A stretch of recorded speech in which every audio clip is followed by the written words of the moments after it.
on this episode of Clear the Air. There's so many systemic illnesses that have their roots in bad oral hygiene. Other companies that were trying to share the data from studies, they were also censored. The FTC could literally sue anybody that makes any health claim. Do soap companies have studies showing that washing your hands reduces staph bacteria? No, probably not.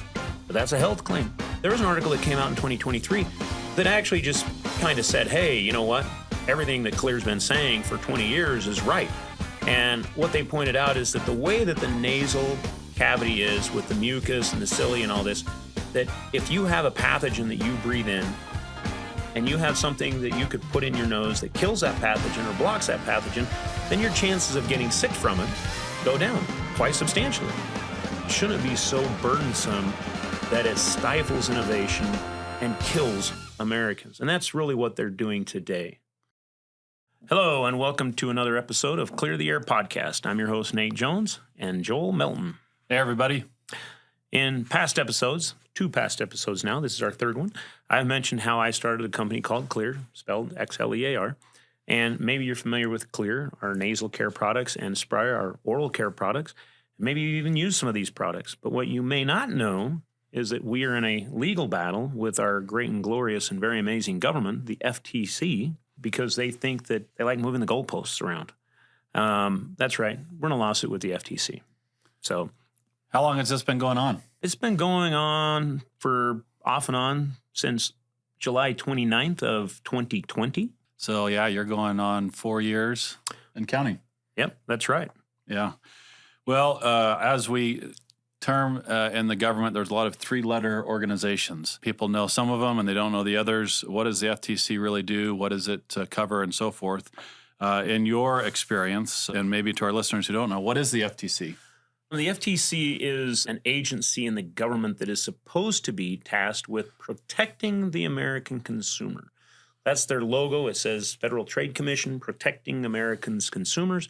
But everything that I see is they're actually harming the consumer. I mean, we can show you data of how their actions and censorship actions have, if not outright caused the death of hundreds of thousands of people, at least contributed to the deaths of hundreds of thousands of people just in the last 4 years. And we'll get into that here. But what they're trying to do, I think, is actually going to lead to more bad health and harming of the American consumer than even what they did during the COVID pandemic. So whatever their directives are, they're superseding what may be even common sense or further understanding or knowledge as we've now had more, especially with the recent pandemic. So there could be harm there, whether it's by omission or just purposely doing things because they're staying with their old ways. I don't know that I would say they're staying with their old ways. So what they're suing us over is their statute, their guidance is that companies and people are not supposed to make false or misleading statements. Okay, that's the law. That's the way it's written. And now they're coming back, and they came out in 1998, and they said, hey, what false or misleading means, and they completely changed the definition. False and misleading is fairly easy. You're lying to me. You know, you're saying there's snake oil in here, and really, it's fake snake oil. Okay? I mean, that's what the whole issue was. Everybody hears the term snake oil, and they think that it's bad. What the FTC was actually put together for, and it's kind of funny, is people were selling fake snake oil, not real snake oil, because snake oil, and I don't know what it is, but snake oil has some purported benefits, and people use it for those benefits. But people were selling fake snake oil, and that's why the FTC, that's one of the reasons why the FTC was founded. It was to stop people not from selling snake oil, but from selling fake snake oil. Stop the true scam. Yeah, and so the whole point of the FTC is to stop people and companies from making false and misleading statements. And again, that's something we can all get behind. And then they came and they changed it and said, no, now you have to have substantiation. You have to have studies to back up what you're saying and the statements that are being made. And that lasted until 2022, November of 2022. And in November of 22, they came back out and said, well, we changed our mind. What we want people to think is the statute is now you have to have 2 RCT, random controlled trials, which are very expensive human trials, for each and every health statement that you make. Again, that's changing the law from what was not the law and not the law from the law. I mean, you're 3 steps removed from the actual law that you're supposed to be enforcing, which is false and misleading. And now you're saying you have to have 2 RCT studies to back up every health claim. And their rules, I mean, their staff guidance that they say that this is, it's not even very clear on what that means. And the way that it's written, the FTC could literally sue anybody that makes any health claim. Simply, you have, a Band-Aid. Does Band-Aid have 2 RCT studies showing that a Band-Aid is going to prevent a staph infection in the wound? Probably not. Do they have 2 RCT studies showing that it's going to keep dirt out of the wound? Probably not. There's a lot of common sense in there. Do they have studies? Do soap companies have studies showing that washing your hands reduces staph bacteria? No, probably not. But that's a health claim. And how that applies to us is we are a hygiene products company. So it covers the whole entire spectrum. It's not just things that go internal or ingest. It's everything, even external. Everything has to have these studies done to be able to make those medical claims. And again, they're so broad in what they're doing that if you have an app on your phone that says it'll help you sleep better, or you have an essential oil diffuser that says, oh, it's going to help you sleep better because you're going to be smelling lilacs. Is it lilacs? Lilac, yeah. Lilac.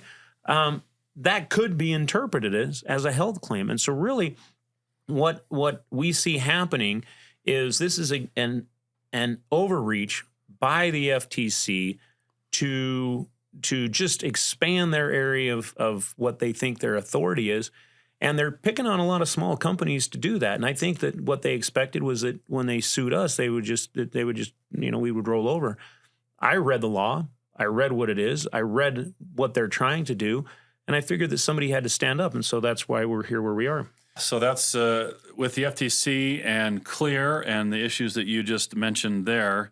Did you see a way that Xlear, the product, and Xlear Inc. could provide at least some relief or some solution or something in terms of the pandemic? We discussed that in our last podcast, but yeah, after the first 4 or 5 months when we started getting data back from studies, yeah, I thought there was. And, when the FTC sent a warning letter, we tried to get on the phone and discuss with them, hey, here's some studies. And they're like, yeah, we don't care. I mean, the stupidity of it is that we found out during the depositions, we don't know if anybody at the FTC ever actually read the studies because when we were deposing the attorneys at the FTC, we said, did you read the studies? No. Did you read any of the studies? No. Did you read this study? No. Well, then how do you know that their claims they were making were false? Well, because it wasn't in the news. And to me, that is just such a miscarriage of anything. I mean, you have people that are too lazy to open a study and read it, talking about hygiene to something in their words, well, people were dropping like flies. It was the worst pandemic ever. And we had to protect people from themselves because if people could wash their nose and do something, well, they might not do something else, which at that point there really wasn't much else other than wearing a mask. But you could have sent them data showing that it was 100% in 5 minutes curing it, and they still would have said, well, we don't believe it. I mean, so the data, it's not a question. It became rather apparent to me quickly. It wasn't a question of data. It was a question of I'm the boss, and you do what I say, or we sue you. The process is the punishment. And they know they're going to lose. It seems like there were certain other parties, too, that were starting to kind of get swell of information here that they were disregarding everyone. I mean, I think I remember reading the Stanford Medical Journal, was it, that they came out and said if there was a morning after nasal spray. There was an article that came out in 2023 that actually just kind of said, hey, you know what? Everything that Xlear's been saying for 20 years is right. And what they pointed out is that the way that the nasal cavity is with the mucus and the cilia and all this, that if you have a pathogen that you breathe in, and you have something that you could put in your nose that kills that pathogen or blocks that pathogen, then your chances of getting sick from it go down quite substantially. In fact, in the title of the article, they actually said, hey, you know what? You could use a nasal spray the next day. So if you go into a concert at night and you're exposed to a pathogen, and you go home and you use a nasal spray that has something that destroys that pathogen or blocks it from adhering, even the next day, it would be effective at reducing your chances of getting sick, because it takes time for those pathogens to make it through that mucosal layer, that protective mucosal layer, and get into the tissue. And you're not really going to get sick until it gets into the tissue. And even if it gets into 1 or 2 cells and gets through there, those cells burst and get back out into the thing. And if you have something in there that's creating a hostile environment for that in the mucus, chances, again, not my words, I'm just reading the studies out of Stanford.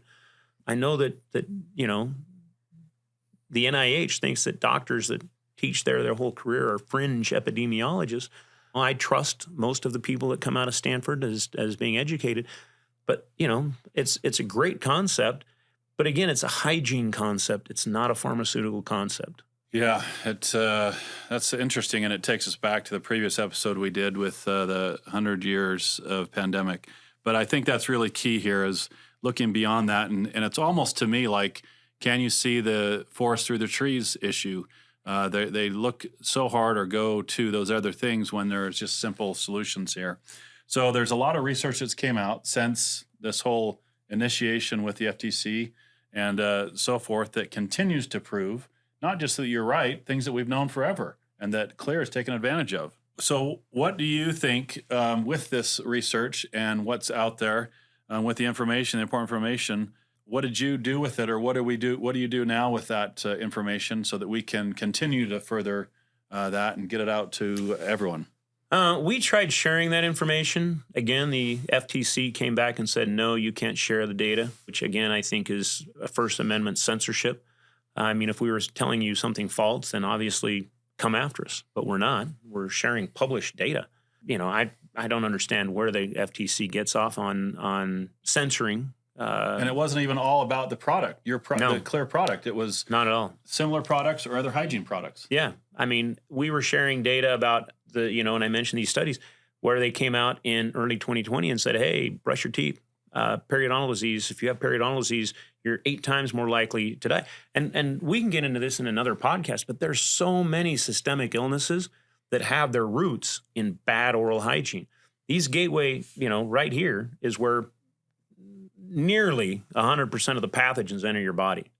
I mean, you might think your eyes, but everything from your eyes, I shouldn't say everything. Most of the stuff from your eyes actually drains through your lacrimal duct into your nose. That's where it drains. So it really doesn't get into your eye. There are some that do, but most of them drain into your nose, and that's where you get sick from. That's why when you cry, your nose runs. But yeah, the thing is that other companies that were trying to share the data from studies, they were also censored.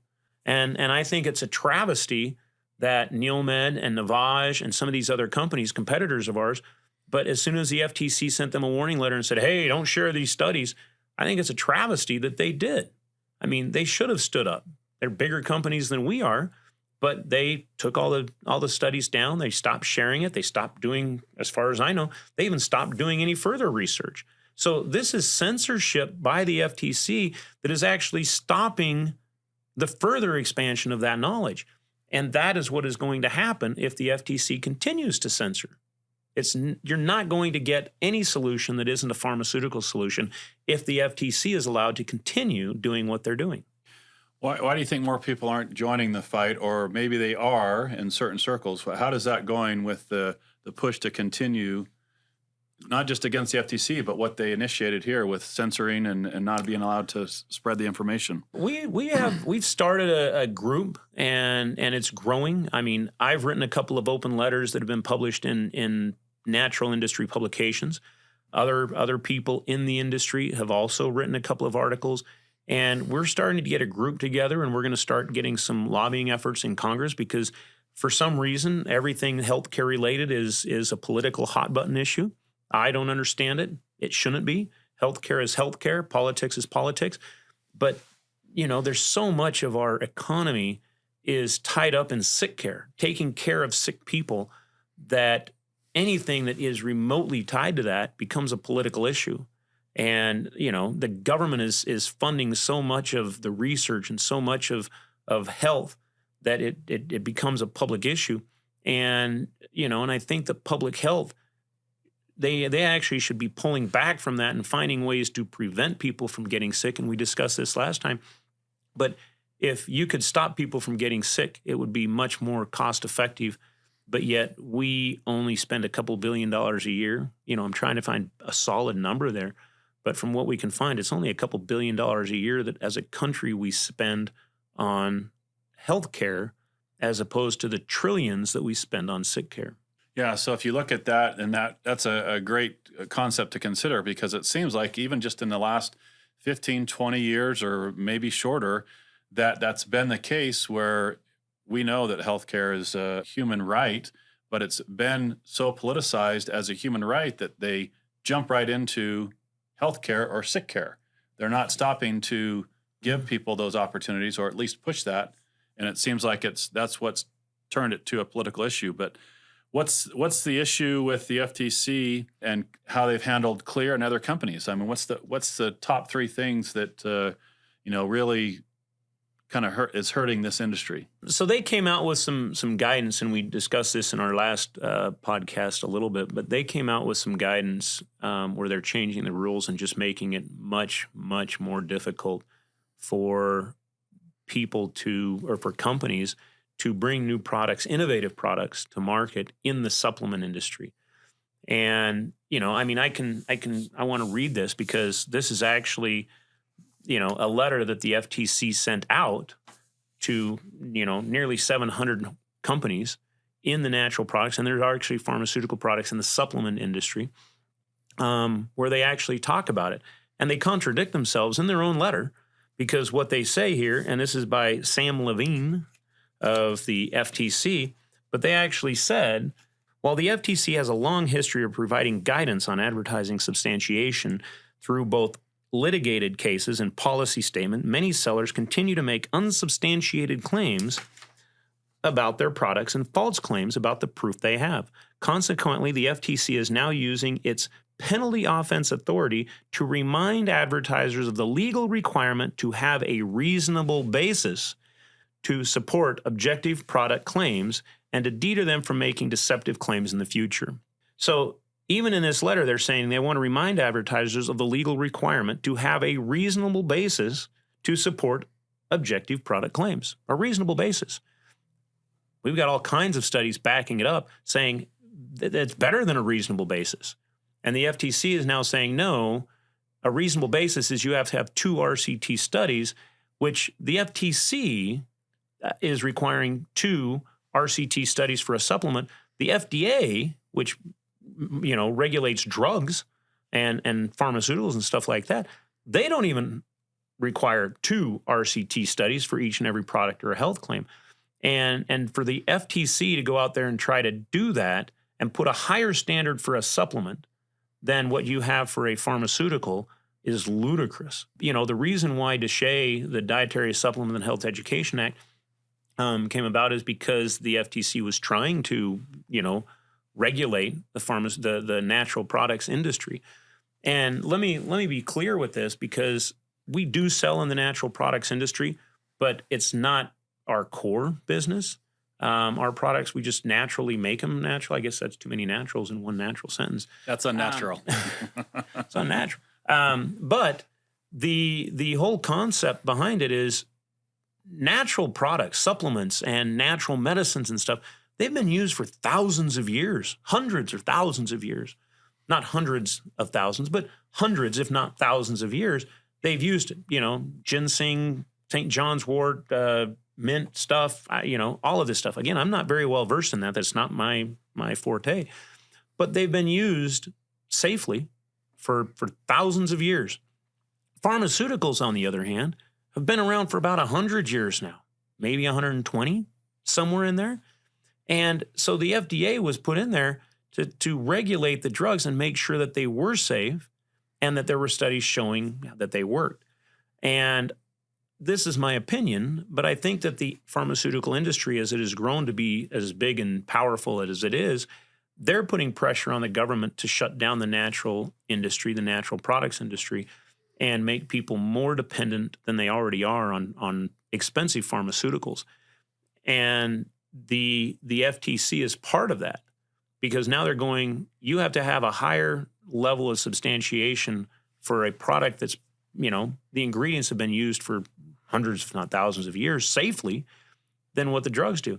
And to put this in perspective, about 80% of the people in the United States use supplements at some point every year.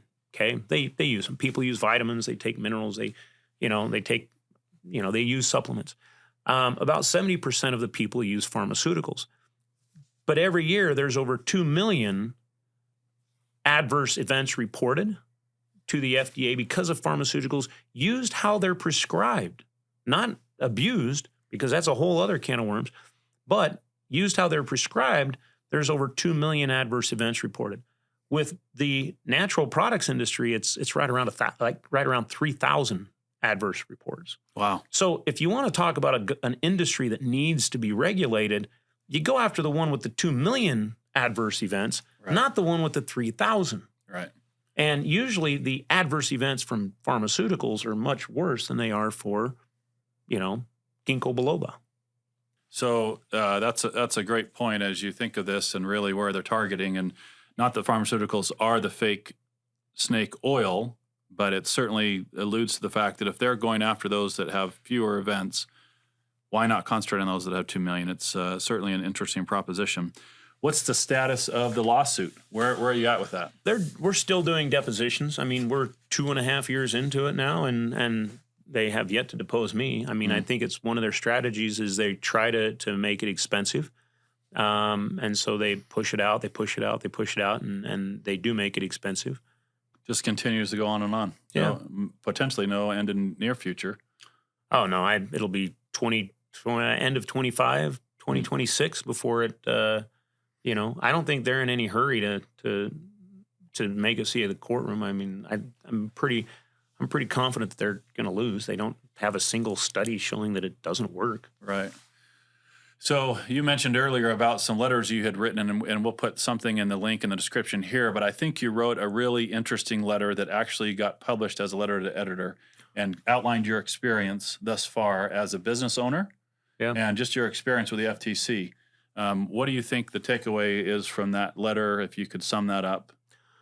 The takeaway is, and this was only going to business owners. It wasn't going to, the consumer. Yeah. This was for business owners, but it's to prepare because, I've been in business. Xlear's been in business now for 25 years. And in 20 years, I never thought that I would have an issue with the FTC. When I started the company and I had no idea what we were doing, we were putting advertisements out there and we got a letter, paper, because that's what they did in 2000. And it was from the FTC and they said, hey, you're making claims and, you need to talk to us. And so I actually called them on the phone and chatted with them for like 45 minutes. That was the end of it. And they laid out the ground rules. They said, hey, you have an ad out here saying that it helps prevent ear infections. You can't say that because you don't have a published study. And I said, well, my dad's a doctor and he's been doing all this. Well, that's anecdotal. You can't use that in advertisements. And so we said, well, okay, you have published studies showing that xylitol blocks adhesion of strep pneumo, H. flu, MCAT, and these other bacteria. And they said, okay, then you can use that. And so we've actually had a graph from that study on our packaging for 20 years. Yeah. And the FTC has never said a thing, never worried. And this tells you the corruption, the changing, the moving of the goalposts is during COVID. We had a study showing that xylitol blocked adhesion of SARS-CoV-2. And when we tried to share the data from that study, the FTC said, no, you can't because it's not human airway tissue. And then when we did the study with human airway tissue, we looked at other sugars, we looked at other viruses, and it gets really stupid here. I mean, this is beyond stupid, but we were on a phone call with them trying to mediate through this morass of stupidity. And then we went and did a study you look at with human airway tissue, and we used xylitol, erythritol, sorbitol. Those are different types of sugar. They're structurally different. We wanted to see how they had different effects on different viruses. We looked at RSV, we looked at H1N1 and SARS-CoV-2, and different sugars actually block those viruses effectively. And this is it just doesn't compute in my head to this day. But the FTC, well, we're not going to come after you if you say xylitol blocks RSV, because we have studies showing it does. We're not going to come after you if you talk about how xylitol blocks H1N1, because there's studies showing it does. But you can't say anything about SARS-CoV-2 and xylitol blocking SARS-CoV-2. and that was just, I was just, okay, it's the same study done at the same time. You can say it about RSV, you can say it about H1N1, but you can't say it about SARS-CoV-2, which that just tells you this is not a science. It's not a question of science. It's not a question of data. It's a question of politics. Yeah. And, and I keep saying this over and over, that healthcare should not be a political issue, but it is. In our country, healthcare is 100% politics. Wow. I think we could talk for a while on this, but I think you've covered most of it, at least for this extent, and certainly refreshing to clear the air, clear and understand what's going on here. Any other final comments before we wrap up this episode? Some of the other bullet points that we wanted to discuss here is did the FTC target other companies? They targeted a bunch of companies in the hygiene space. I mentioned they sent letters to Neilmed, to Navage, and to a couple of other companies. I'm trying to remember their names, but we can put them up. They even went after a company, I can't remember the name of it, PPO or something, where they sued a lady who didn't even put a product on the market. She actually called the FTC and said, hey, I have a product that I've been selling for a number of years for burn victims, and, I'm not really selling it, but it has a lot of things that might help with COVID. And the FTC gave them their typical answer, well, we're not here to advise you. We're here to sue you if you break the law. The small business, there is a law out there where a small business should be able to actually send a letter requesting information from a government agency, and the government agency has to give them a actionable answer. The FTC just refuses to do that. I mean, we asked them many times, what are the things that you can say? And their standard answers, we're not here to be advisors to you. We're here to sue you and make your life miserable if you say something we don't like. Right. Anyways, the other thing is they did target that. They targeted a bunch of they targeted some doctors who were out there talking to people. I mean, it's just ridiculous, the overreach that was happening by these people. And the issue with how the FTC handled this is, and I said this again, and I'll keep saying it, is the FTC was complicit in the deaths of pretty much anybody that died of COVID after the middle of 2020. Because by the middle of 2020, for sure, the data was out there. They knew how to end COVID if they wanted to, and they chose not to. And that's the government, because the doctors didn't learn about it. I mean, I still go out and talk to doctors today, and I'll be saying, hey, did you read the studies that were published back in 2020 about saline and COVID? No. Well, why not?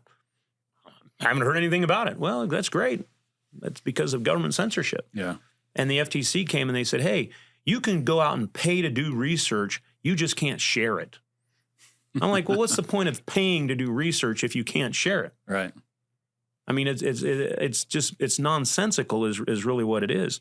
And I do think that we have to follow this fight. And, I do think that the FTC has a lot hanging on it, because our goal now is to make sure that any substantiation that the FTC can request shouldn't be so burdensome that it stifles innovation and kills Americans. And that's really what they're doing today. And, it's kind of oxymoronic that somebody should sue the FTC for saying, we're here to protect the consumer. I mean, they need to change their logo they to, made a claim. We're here to kill the consumer is in essence what they're doing. Well, and I think you've made that clear all along. You're not opposed to doing studies, to finding information and doing it. It's how they censor you and being able to use that for the consumer, to educate the consumer, which is exactly what they initially want or said, and then it's stifled or censored. So I think that's kind of the crux of everything. Yeah. Next time we do a podcast, we should actually do one on a lighter topic. Yes, I agree. How about we do one on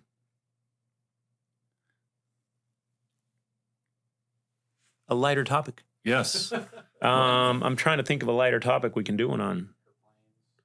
We can do one on airplanes or motorcycles or parenting. I like parenting. Parenting. Oh, that's a good one. We can do one on, we could do some crazy bar stories. I got kicked out of Nashville City Bar once. Does that count? Like picked up and thrown out. I think I told you that story. I told him that story because we were out there in Nashville. That wasn't in your early years, though. That was more recent. That was back in, I want to say 2003, 2004. Yeah, that was a while ago. But yeah, when we were out there doing that thing with Tommy Lahren, I was telling you that story. Yeah. That was such a fun days back in the days. Anyways, but no, hopefully we have some more and we can talk about some lighter topics. Vacationing, Lake Powell. Don't go to Lake Powell because it's getting crowded. Too crowded. Take your spot. Take your don't take my place as long as you go somewhere else. But Lake Powell is a beautiful place, my favorite place to go. But anyways. All right. There's another episode of Clear the Air.